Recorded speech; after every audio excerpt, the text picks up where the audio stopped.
Maya-chan wiped the grease from her hands with a worn cloth, stepping back to admire her work. The massive fusion drive hummed with a deep, satisfying vibration that resonated through the metal floor of her workshop. After 3 weeks of careful repairs, the alien vessel's engine was finally running at full capacity. The ship itself was a marvel she'd never seen before. Its hull gleamed with an iridescent purple metal that seemed to shift colors in the light. Strange symbols covered its surface, and the technology inside was far more advanced than anything the human colonies possessed. When the distress beacon had reached a remote station on the edge of the Kepler system, Maya had expected to find another broken-down human freighter or mining vessel. Instead, she discovered this sleek craft drifting powerless in space, its crew of tall, blue-skinned humanoids barely alive in failing life support pods. The aliens called themselves the Zilani. Their leader, a female named Kess with intricate silver markings on her forehead, had been skeptical when she learned that a lone human would be attempting the repairs. Maya had simply smiled and gotten to work. She'd been fixing ships for 15 years, ever since she'd left her old life behind, and set up shop on this forgotten asteroid. Her reputation for solving impossible problems had spread throughout the outer colonies, but apparently not to alien civilizations. The Zilani technology was complex, but Maya had always been good at understanding how things worked. She'd traced the damage back to a cascade failure in the exotic matter containment system.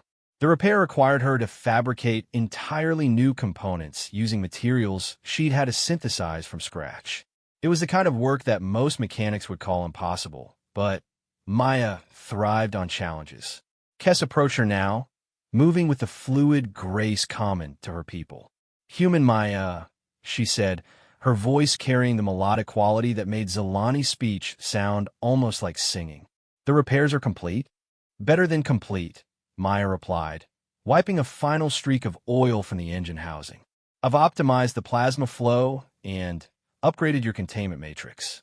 You'll get about 20% more efficiency than before the damage." The alien's large, violet eyes widened in surprise.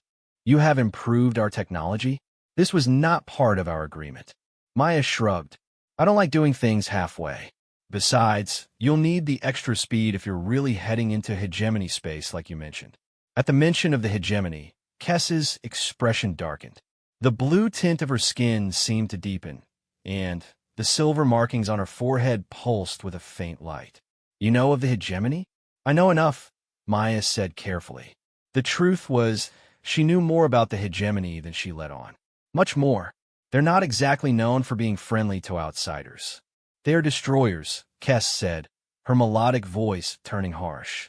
"They consume entire civilizations, strip worlds of resources, enslave populations. My people have been fighting them for 3 generations." Maya nodded, though she kept her expression neutral. "Well, your ship should be able to outrun anything they throw at you now. The modifications I made to your drive system will give you a significant advantage in hyperspace." As if summoned by their conversation about danger, alarms began blaring throughout Maya's station. She rushed to the main console, her fingers dancing across the holographic displays with practiced efficiency. What she saw made her blood run cold. "Incoming hyperspace signatures," she announced, her voice steady despite the fear creeping up her spine. "Multiple contacts. Large ones." Kess was beside her in an instant, her own scanning device in her hands. The alien's face went pale, her skin shifting to an almost white shade. "Hegemony war vessels. A full battle group." She looked at Maya with a mixture of confusion and growing suspicion. "How did they find us here?" Maya's mind raced. She'd chosen this remote location specifically because it was off all major shipping routes. The only way the hegemony could have found them was if they'd been tracking the Zilani ship from the beginning, or if someone had told them where to look. Her blood ran even colder as she realized there was a third possibility. The space around her station began to shimmer as massive ships dropped out of hyperspace. Maya counted at least 6 vessels, each one larger than anything in the human colonial fleet. Their hulls were dull gray metal that seemed to absorb light, and Their angular design spoke of civilization that valued function over form. These are ships built for one purpose: war. We must leave immediately, Kess said, her crew already rushing toward their repaired vessel. Human Maya, we thank you for your assistance, but you should evacuate this station before what? Maya interrupted, though she already knew the answer. The hegemony didn't leave witnesses. They would destroy her station and everything on it simply to maintain operational security.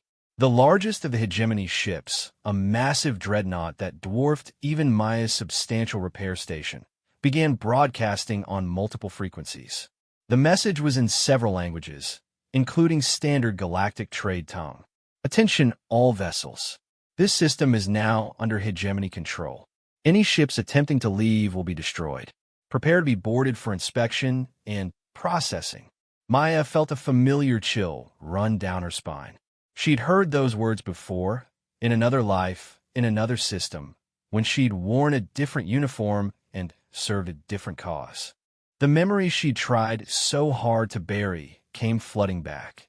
The sound of plasma cannons charging, the screams of civilians as their transports were destroyed, the cold satisfaction in her commanding officer's voice as he ordered another world stripped of its resources. Maya, Kess said urgently, noticing the human's strange stillness. We must go now. My ship is repaired. We can escape together. But Maya wasn't looking at the Zilani anymore. Her eyes were fixed on the approaching hegemony fleet, and specifically on the markings on the lead dreadnought. She recognized those symbols, that particular configuration of weapon ports, the unique sensor array mounted on the ship's prow. She'd served on that very vessel 15 years ago, when she'd been Lieutenant Commander Maya Chun of the hegemony Imperial Navy. The irony wasn't lost on her. She'd spent years running from her past, trying to forget the things she'd done in service to the hegemony's expansion. Now that past was literally bearing down on her, threatening to destroy the new life she'd built for herself. Maya, Kessa's voice was sharp with panic. The boarding shuttles are launching.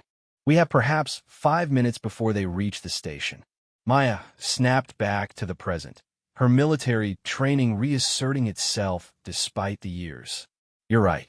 We need to go. But not in your ship. What do you mean? Your ship is what they're tracking. They'll follow you wherever you go.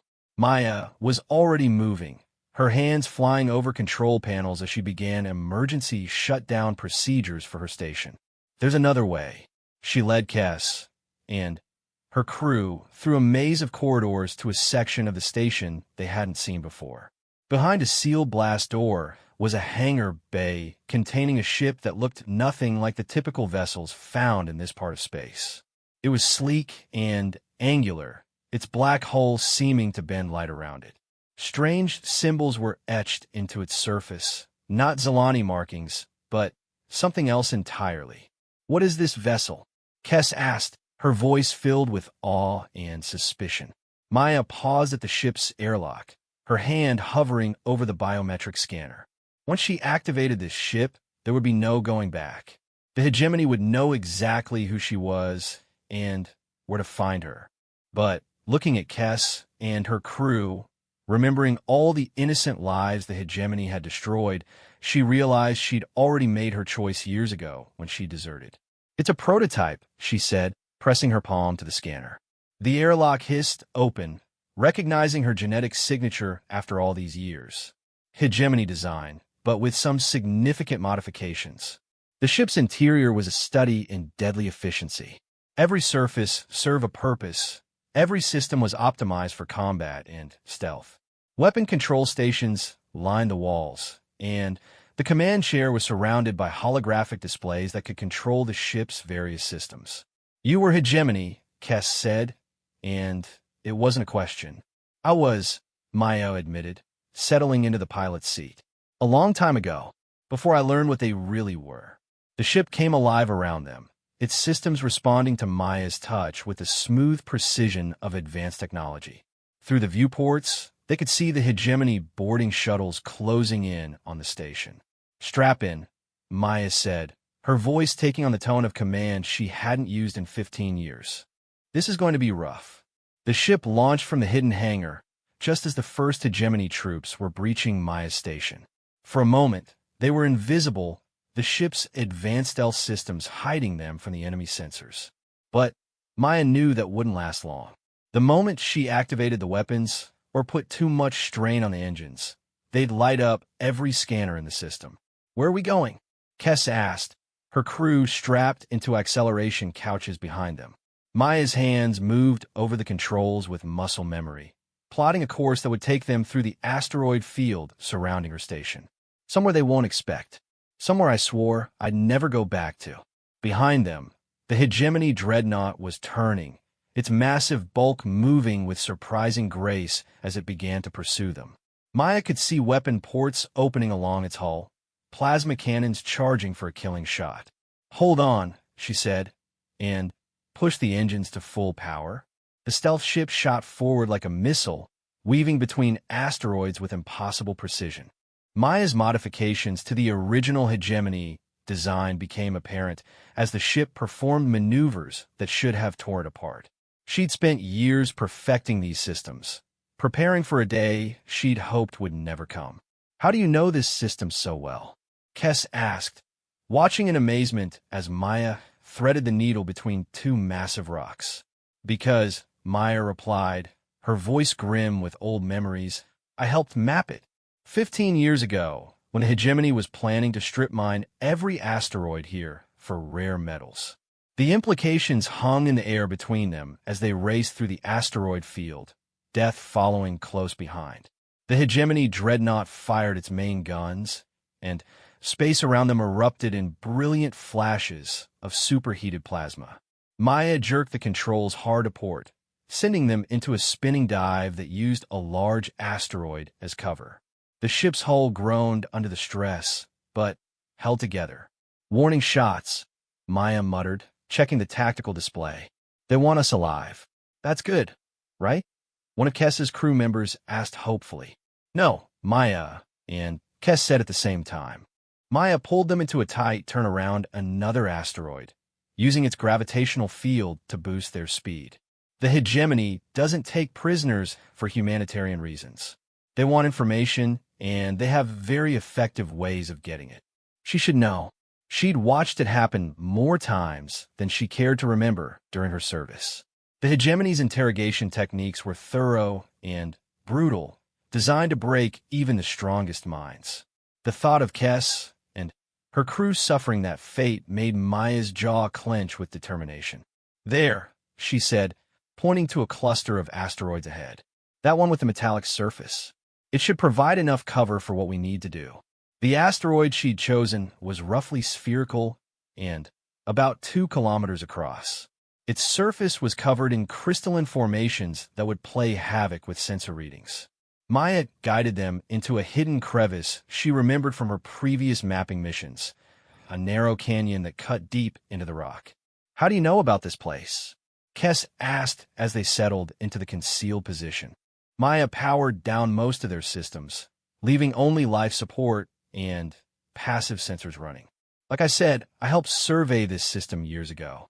The hegemony was planning a major mining operation here, but they never followed through.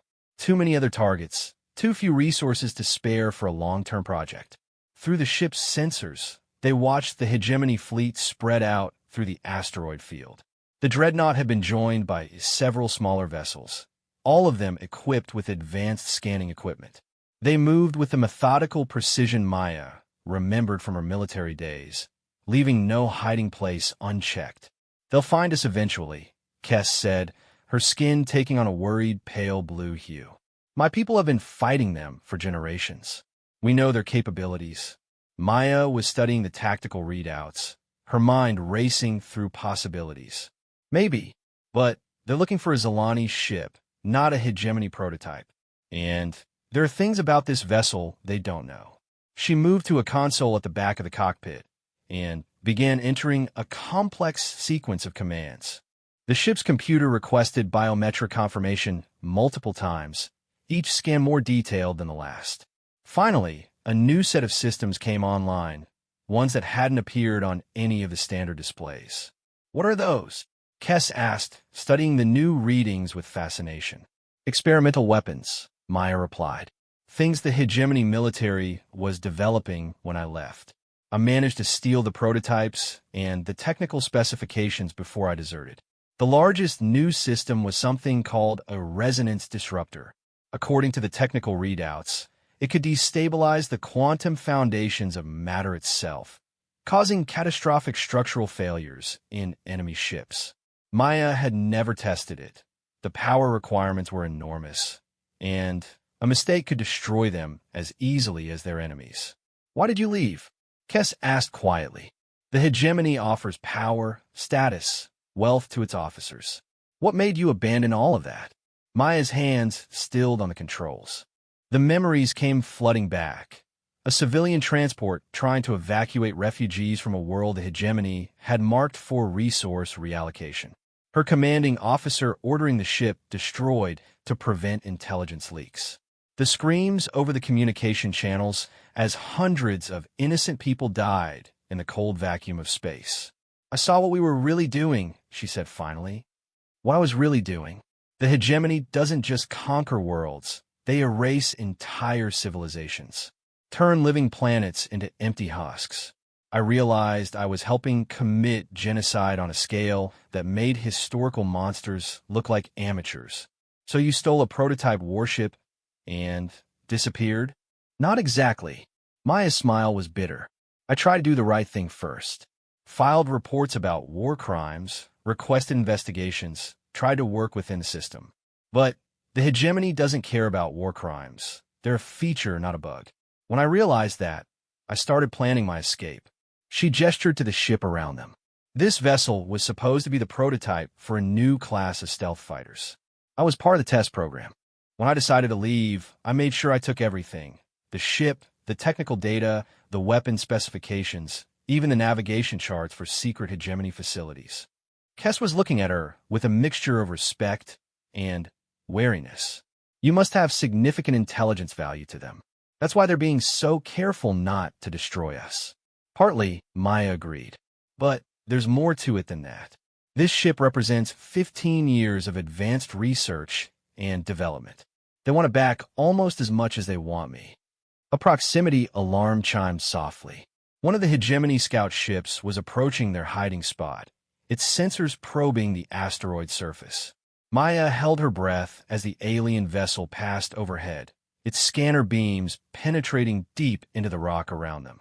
The scout moved on without detecting them, but Maya knew their luck wouldn't hold forever. The hegemony search pattern was tightening, and eventually they would scan every possible hiding place in the asteroid field. We can't stay here much longer, she said, studying the tactical display. But we can't outrun them in open space either. They have too many ships, and their hyperspace drives are faster than ours. Then, what do you suggest? Kess asked. Maya was quiet for a long moment, weighing their options. Finally, she made a decision that surprised even herself. We fight. Fight! Kess's crew members exchanged worried glances. Against a full hegemony battle group? That's suicide. Maybe, Maya said, bringing the ship's weapon systems online. But we have advantages they don't know about. This ship has stealth capabilities beyond anything in their current fleet, and these experimental weapons have never been used in combat. They won't know how to counter them. She began plotting an attack vector that would take them through the densest part of the asteroid field. The key is to hit them hard and fast, then disappear before they can respond. We take out their command ship and scatter the rest of the fleet. The Dreadnought. Kess looked at the massive vessel on their sensors. Maya, that ship has enough firepower to level a small moon. How can we possibly? Because I know its weaknesses, Maya interrupted. I serve on that ship for 2 years.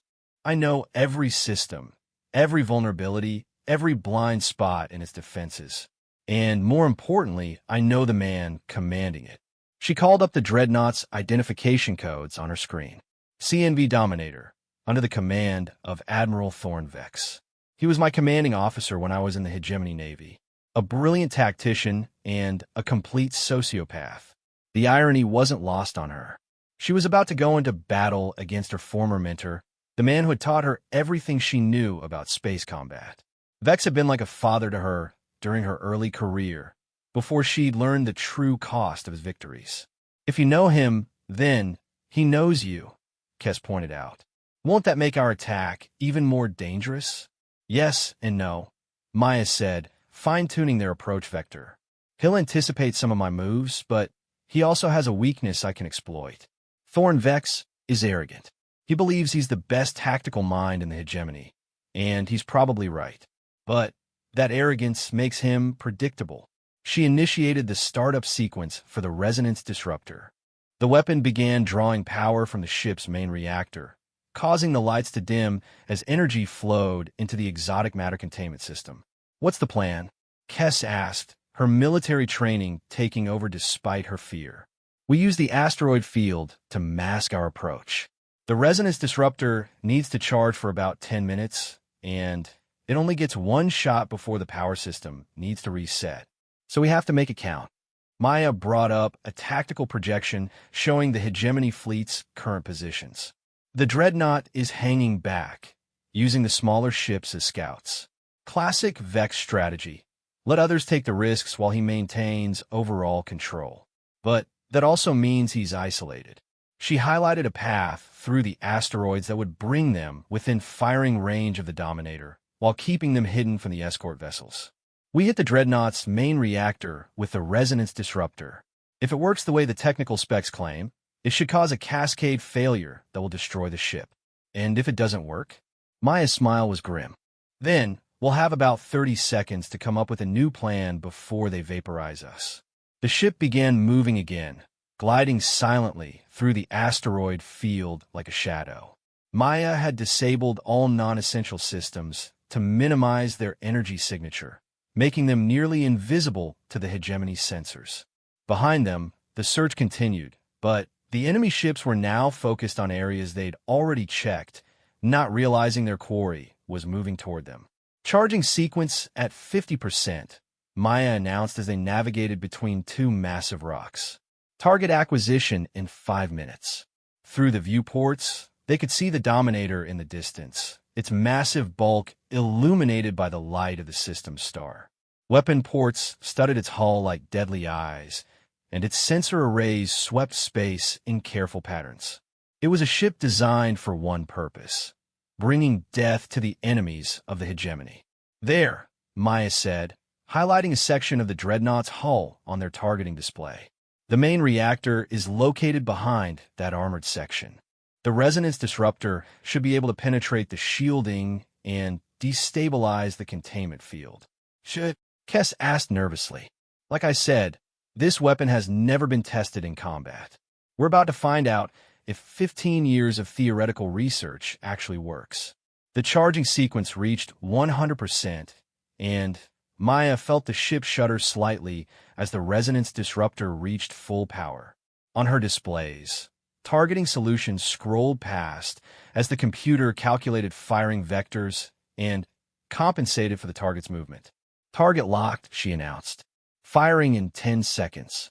Through the communication channels, she could hear the routine chatter of the hegemony search teams, their voices calm and professional as they went about their deadly work.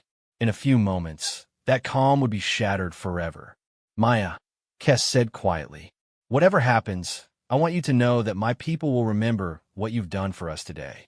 Maya's finger hovered over the firing control. 15 years of running, 15 years of trying to forget her past, had led to this moment. She thought about all the worlds the hegemony had destroyed, all the civilizations they had erased, all the innocent lives snuffed out in the name of their twisted vision of order. For everyone they murdered, she whispered, and pressed the firing stud. The resonance disruptor fired with no visible beam or projectile. Instead, space itself seemed to ripple around the target area, reality bending in ways that hurt to look at directly. For a heartbeat, nothing happened. Then, the Dominator's hull began to glow with an eerie blue light.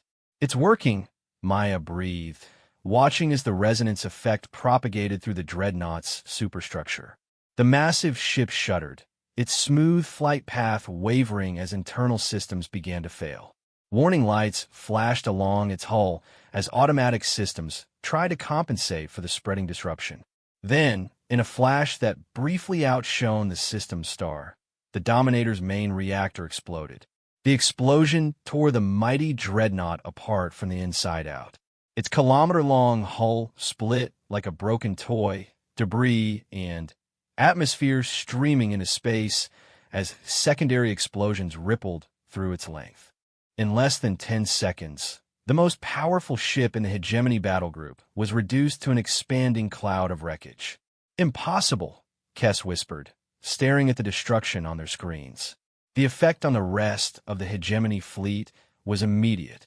Ships that had been methodically searching the asteroid field suddenly converged on the area where their flagship had been destroyed.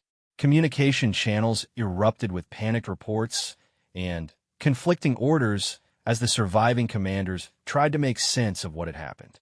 Maya was already moving, using the confusion to reposition their ship. "We need to get out of here before they reorganize," she said, plotting a course toward the edge of the asteroid field. But even as she spoke, she knew they weren't going to make it. The Hegemony ships were fast, and now they knew roughly where to look. Sensor beams swept the area around the destroyed dreadnought, searching for any sign of the attacker. "Contact," one of Kess's crew members announced. "Fast attack craft, approaching from Sector 7. Maya cursed under her breath. The Hegemony fighters were small and agile, perfect for hunting through asteroid fields. Worse, they were equipped with quantum entanglement communicators that would allow them to coordinate with the rest of the fleet in real time. "Can we outrun them?" Kess asked. "Not in this field," Maya replied, watching the tactical display as more contacts appeared. "They're trying to box us in, force us into open space where the heavy cruisers can engage." She made a quick decision and changed course, diving deeper into the asteroid field instead of trying to escape. "We're going to have to fight our way out." The ship's conventional weapons came online as Maya prepared for combat.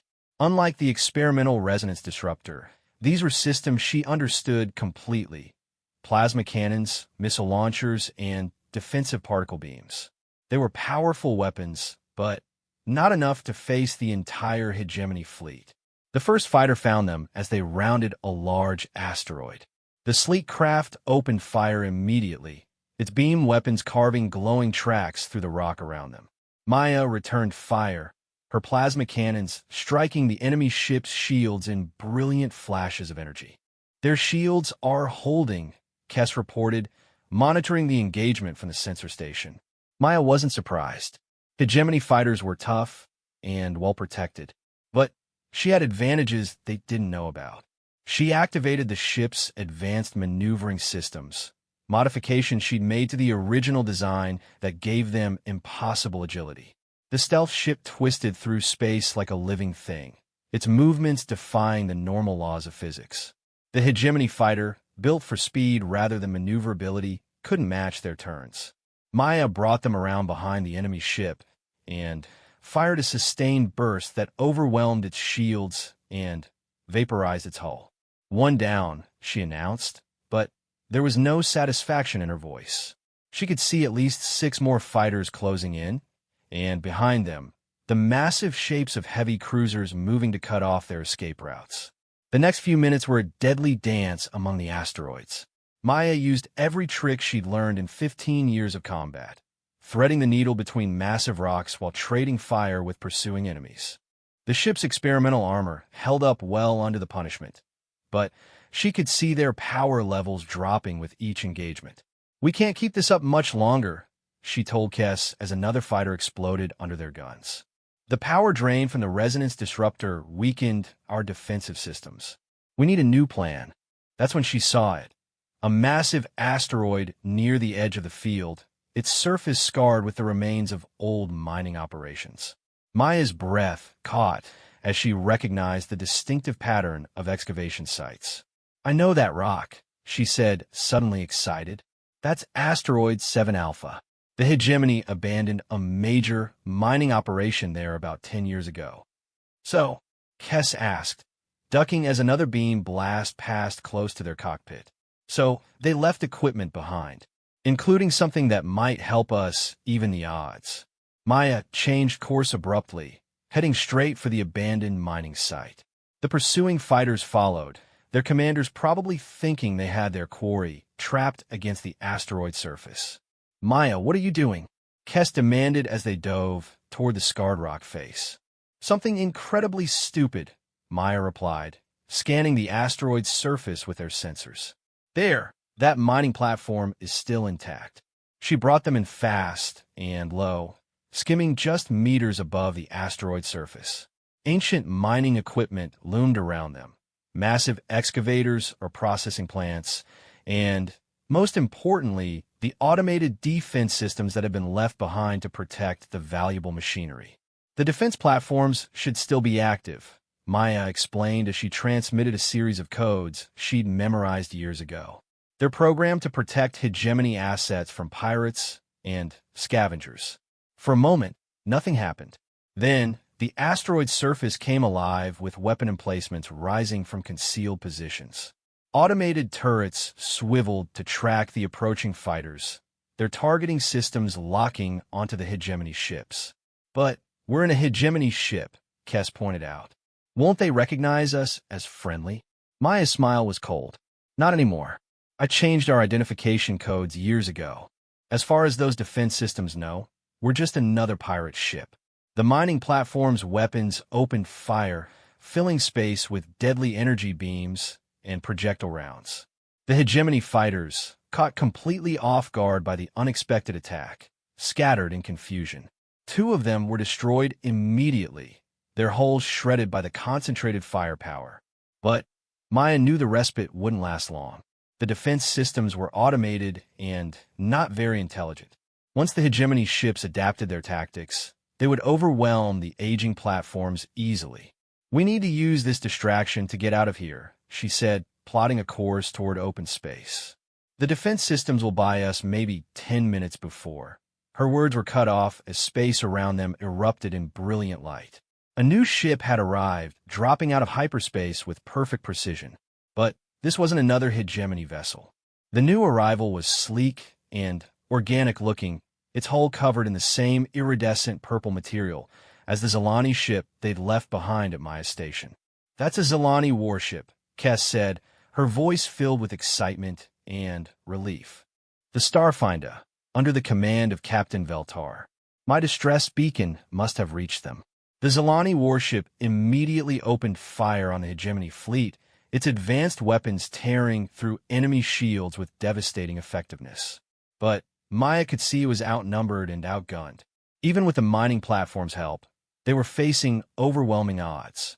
That's when the second ship arrived. This one was human in design, but unlike any vessel Maya had ever seen. Its hull was covered in scars from countless battles, and its weapon arrays were a mixture of different technologies cobbled together from a dozen different civilizations. When it opened fire, the energy signatures were completely unfamiliar. "Unknown vessel," came a transmission on an open channel. "This is Captain Sarah Martinez of the free ship Defiance. Any enemy of the hegemony is a friend of mine." More ships began arriving. A motley collection of vessels from different species, all bearing the scars of conflict with the hegemony. Pirates, rebels, freedom fighters, and exiles who had found common cause in their hatred of the oppressive empire. "It's a resistance fleet," Maya realized, watching as the tide of battle began to turn. "But how do they know to come here?" "Because," came a familiar voice over the communication channel, "some of us have been waiting 15 years for Maya-chun to stop running and start fighting back." The voice belonged to her old friend Jake Morrison, a fellow deserter from the hegemony Navy who had established an underground network of rebels and freedom fighters.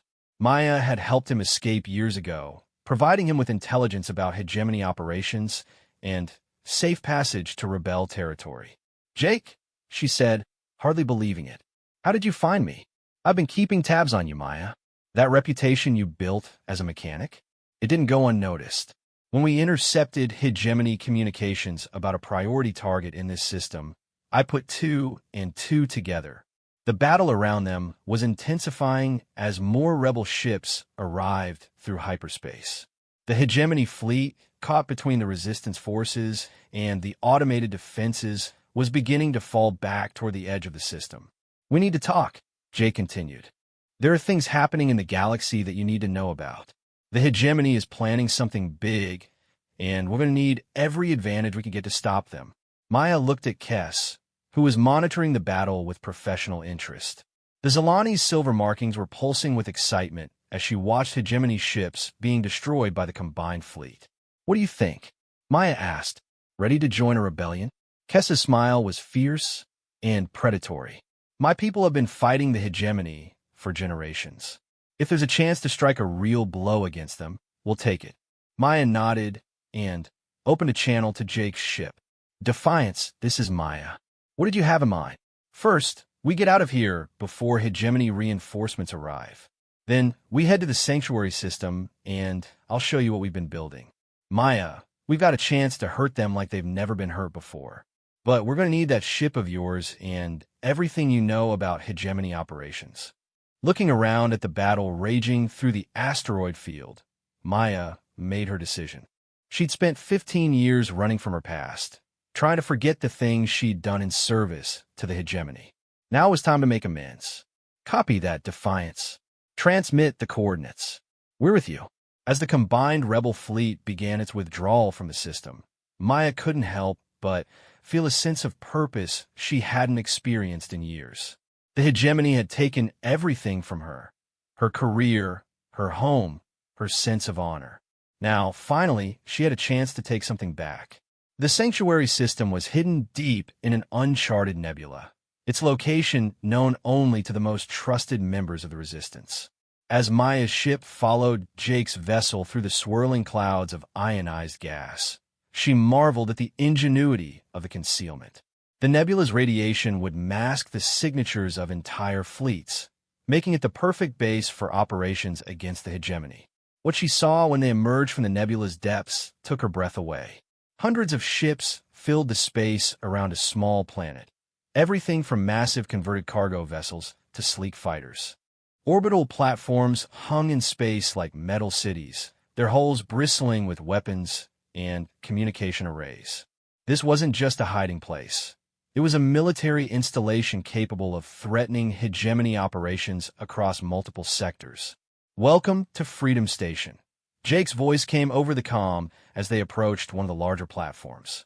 Home to about 50,000 refugees, rebels, and generally unpleasant people who don't like being told what to do by the hegemony.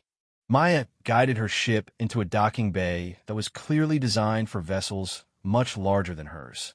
As the atmosphere field sealed around them and artificial gravity took hold, she could see crews of technicians approaching their ship. But these weren't ordinary mechanics. Their equipment was a mixture of technologies from dozens of different civilizations, and their movements had the precision of military engineers. They're going to want to examine your ship, Jake warned as they prepared to disembark. That resonance disruptor of yours has everyone very interested. Weapons that can one-shot a hegemony dreadnought don't come along every day. Maya exchanged glances with Kess, who had been unusually quiet during their journey to Sanctuary. The Zalani had spent most of the trip studying the technical specifications of Maya's ship, her scientific curiosity warring with her military caution.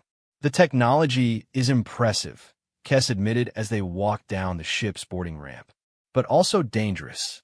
If the Resistance begins mass-producing weapons like that resonance disruptor, it could change the balance of power in the galaxy. The docking bay was a hive of activity. Engineers swarmed over newly arrived ships, making repairs and modifications with the efficient speed of people who knew their lives depended on getting the job done quickly. Maya noticed that many of the workers bore the distinctive markings of different alien species. This truly was a multiracial rebellion. Jake was waiting for them at the foot of the ramp, and Maya was shocked by how much he'd changed. The young officer she'd known 15 years ago had been replaced by a scar veteran with cybernetic implants where his left eye used to be. But his smile was the same, warm and slightly mischievous.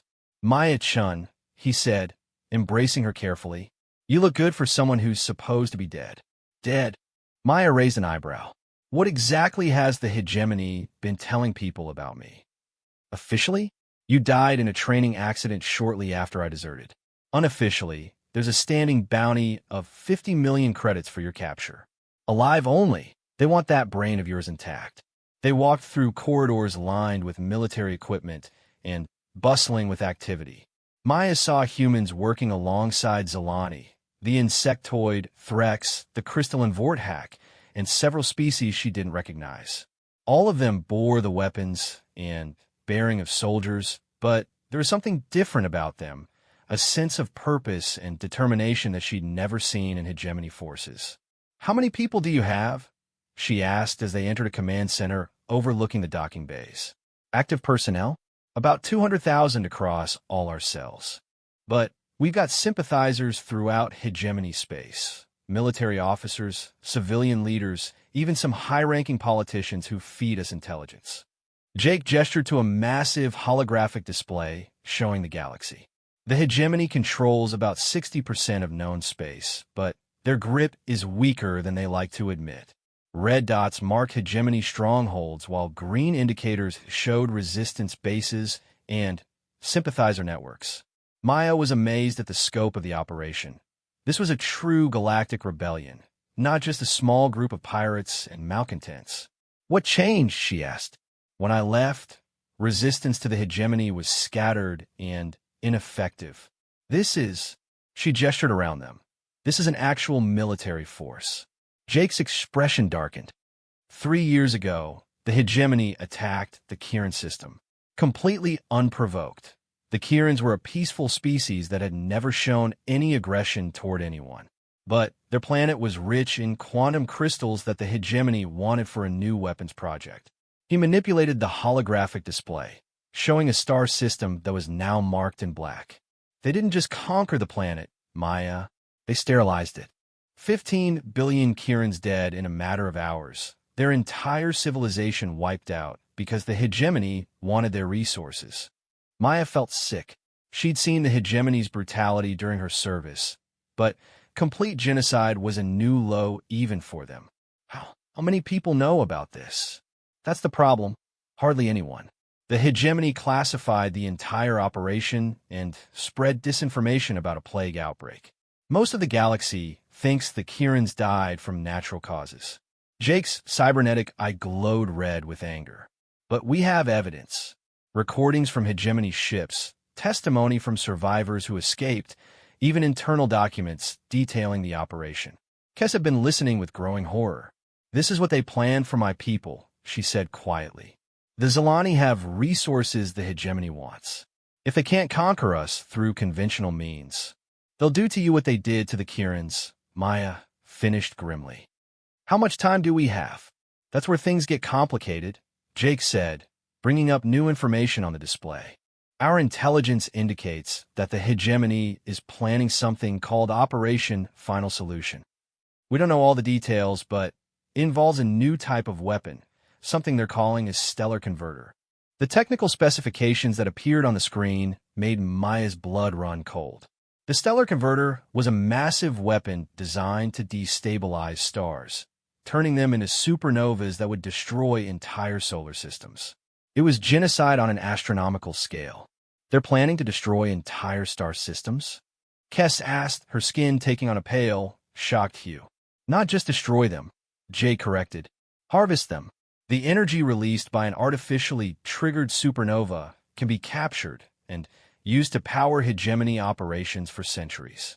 They're planning to turn the galaxy into their personal energy source." Maya studied the technical data with professional interest, her engineering background allowing her to understand the terrible elegance of the design. "How many of these weapons do they have?" "We think they've built at least 3, possibly more. And, according to our sources, they're planning to test the first one within the next few months." "Test it where?" Maya demanded. Jake highlighted a system on the galactic map. The Vega colony. 50 million human settlers, completely defenseless. The hegemony is going to use them as test subjects to perfect their stellar conversion technology. The room fell silent as the implications sank in. Maya found herself thinking about all the ordinary people going about their lives in the Vega system, unaware that their entire existence was about to be snuffed out for the sake of a weapons test. "We have to stop them," she said finally. "That's why I brought you here." Jake replied. Your ship, your knowledge of hegemony technology, your experience with their military. We need all of it if we're going to have any chance of success. He brought up a detailed tactical analysis of the hegemony's planned operation. The stellar converter is being transported by a special task force under the command of Admiral Thornvex. Yes, your old friend survived the destruction of his flagship, and now he's even more motivated to capture you. Maya wasn't surprised. Vex was too clever and too paranoid to die in a simple ship explosion. He would have evacuated to one of the escort vessels the moment the attack began. He'll be expecting us to try to stop the convoy, she said, studying the projected route. Vex knows how I think, how I fight. A direct assault would be suicide, which is why we're not going to attack the convoy, Jake said with a smile. We're going to steal the weapon. The plan that unfolded over the next several hours was audacious in its scope. Rather than trying to destroy the stellar converter in transit, the Resistance would infiltrate the Hegemony research facility where it was being held and steal it. The facility was located on a heavily fortified world in the heart of Hegemony space, protected by multiple layers of defense and thousands of elite troops. It's impossible, one of the Resistance commanders argued during the planning session. That facility is more heavily defended than the Hegemony capital itself. That's what makes it perfect, Maya countered. They're so confident in their security that they won't be expecting an attack. And I know someone who can get us inside. She brought up the personnel files for the research facility, scrolling through hundreds of names until she found the one she was looking for.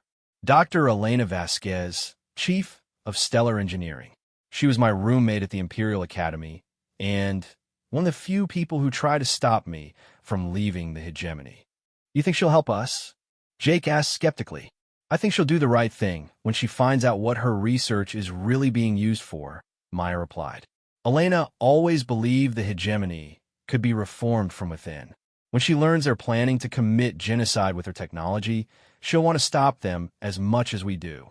The mission would require a small team of specialists, Maya to handle the technical aspects and act as Elena's contact, Kes to deal with any Zilani technology they might encounter, and a few Resistance commandos to provide security.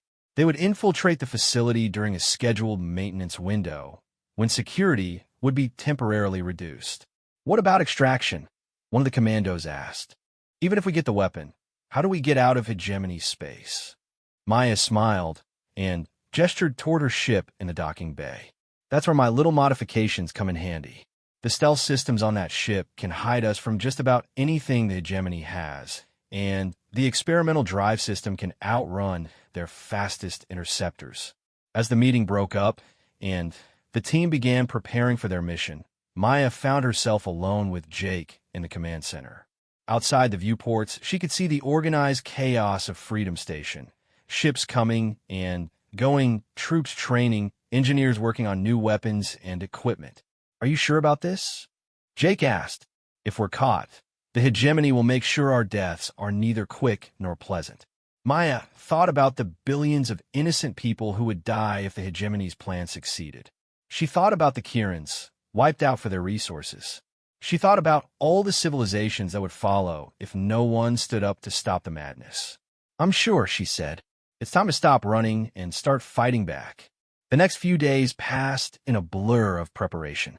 Maya worked with the Resistance engineers to optimize her ship's systems for the mission, while Kes coordinated with Zilani intelligence networks to gather additional information about the target facility. The commando team trained obsessively, running through simulations of every possible scenario. Finally, the day came for their departure. As Maya ran through her pre-flight checklist, she felt the familiar mixture of fear and excitement that preceded every dangerous mission. But this time there was something more, a sense of purpose that had been missing from her life for 15 years. Ready? Jake asked over the comm from the command center. Maya looked at her team, Kes, calm and professional despite the danger. The commandos, checking their weapons one final time. The Resistance engineers who had worked around the clock to prepare their ship. Ready, she replied, and fire the engines. Let's go steal a star killer. The Hegemony research facility on Kronos Prime was a monument to Imperial engineering. Massive towers stretched kilometers into the sky, their surfaces gleaming with a distinctive gray metal favored by hegemony architects. Energy shields shimmered around the complex like heat mirages, and patrol ships traced regular patterns through the atmosphere above.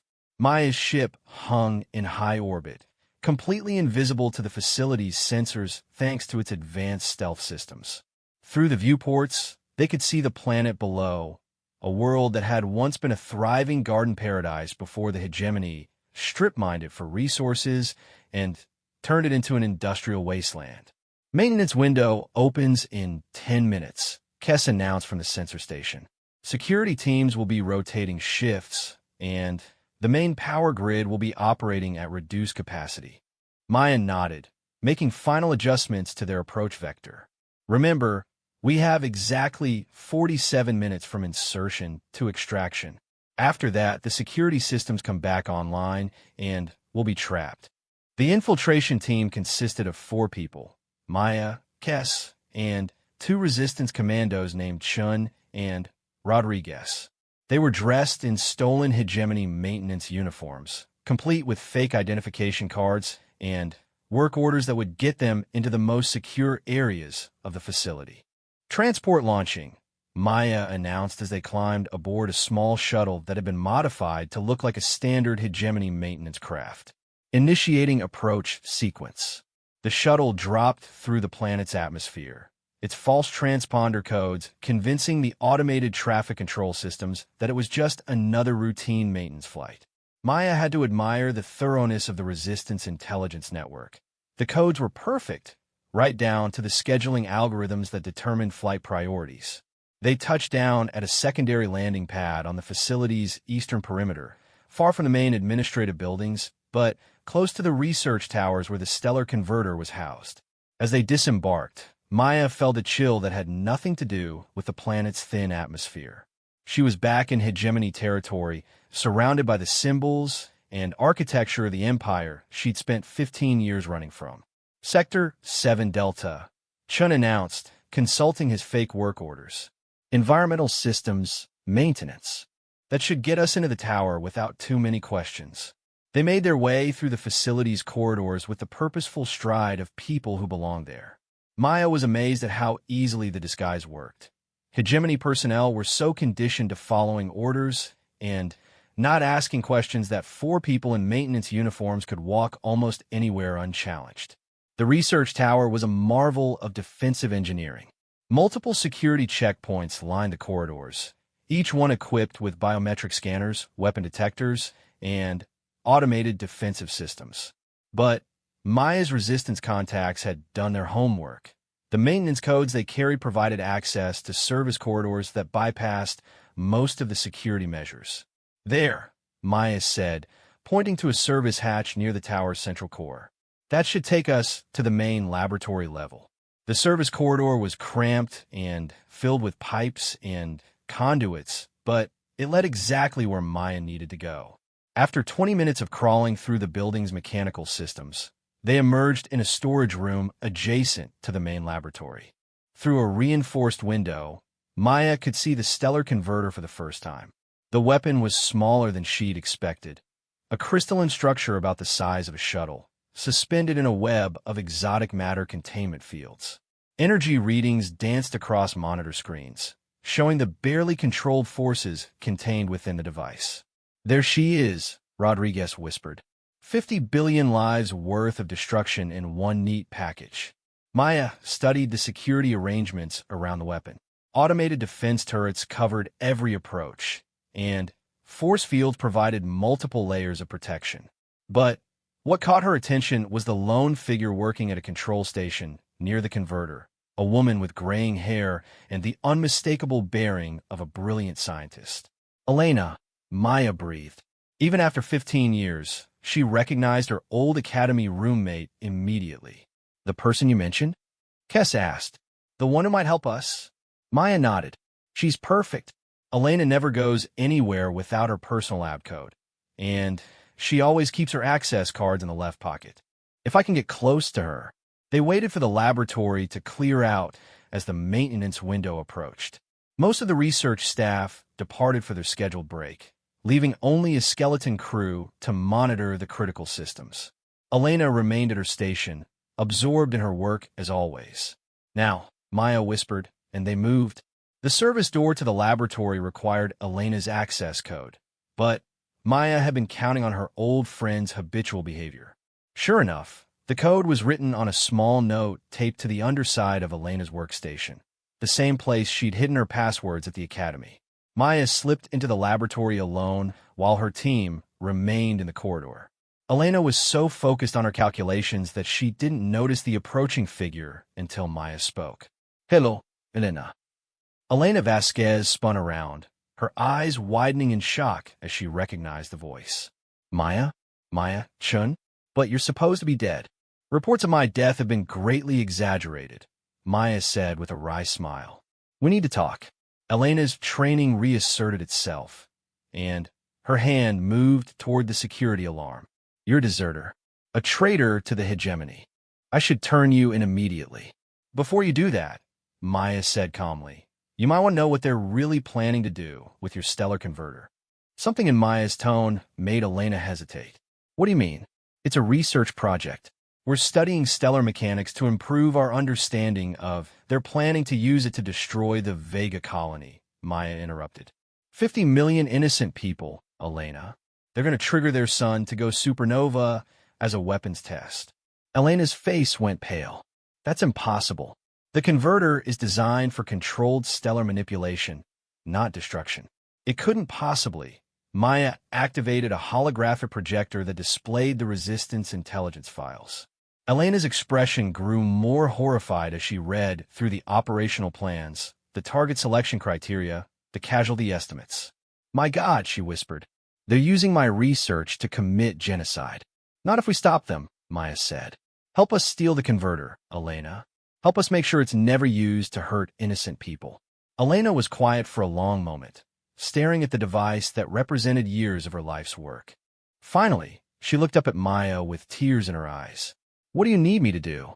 The next few minutes were a carefully choreographed dance of deception and technical expertise.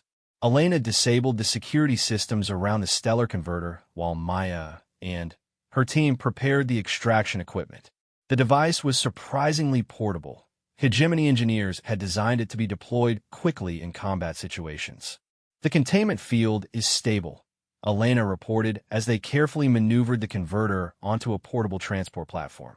"But you'll need to keep it within specific energy parameters or the exotic matter will destabilize." "How long do we have?" Kess asked, monitoring the facility's security networks on a portable scanner. "Maintenance window ends in 8 minutes, Chen announced. After that, every alarm in the building will be screaming." They made their way back through the service corridors, the precious cargo floating behind them on its transport platform. Maya's heart was racing. They were so close to success that she could almost taste it. But she knew from experience that the most dangerous part of any mission was the extraction. They had almost reached the shuttle when the alarms began to sound. "Security breach in Research Tower 7. Echoed through the corridors as emergency lighting bathed everything in red. "All personnel report to emergency stations immediately." "Someone must have noticed the missing converter," Rodriguez said, checking his weapon. "How long until the shuttle bay is sealed?" Maya consulted her chronometer. 3 minutes. "We can make it if we run." They abandoned stealth for speed, racing through the facility's corridors as security teams mobilized around them. The stellar converter's transport platform hummed along behind them, its stabilization systems straining to maintain the exotic matter containment fields. Behind them, they could hear the sound of boots on metal as hegemony troops gave chase.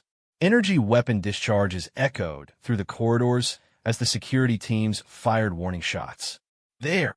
Elena shouted, pointing toward the shuttle bay entrance. "The security doors are starting to close." Maya dove through the narrowing gap, followed closely by her team and the floating converter. The massive security doors slammed shut behind them with a resounding clang, sealing them into the shuttle bay. But they weren't safe yet. She could see armed security personnel approaching the bay through the external windows.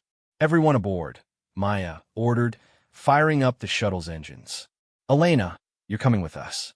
If you stay here, they'll execute you as a traitor." Elena hesitated for a moment, looking back at the facility that had been her home for the past decade. Then, she climbed aboard the shuttle, her choice made. The shuttle launched just as the first security teams reached the landing pad. Energy beams lanced through the air around them as Maya pushed the engines to their maximum output. The facility's defensive systems came online, filling the sky with weapons fire. "Orbital defenses are targeting us," Kess reported from the co-pilot's seat. Multiple missile launches detected. Maya threw the shuttle into a series of evasive maneuvers that would have torn apart a less robust vessel. Her modifications to the original hegemony design paid off as they danced between missile explosions and energy beams. "There," Elena said, pointing toward a gap in the defensive coverage.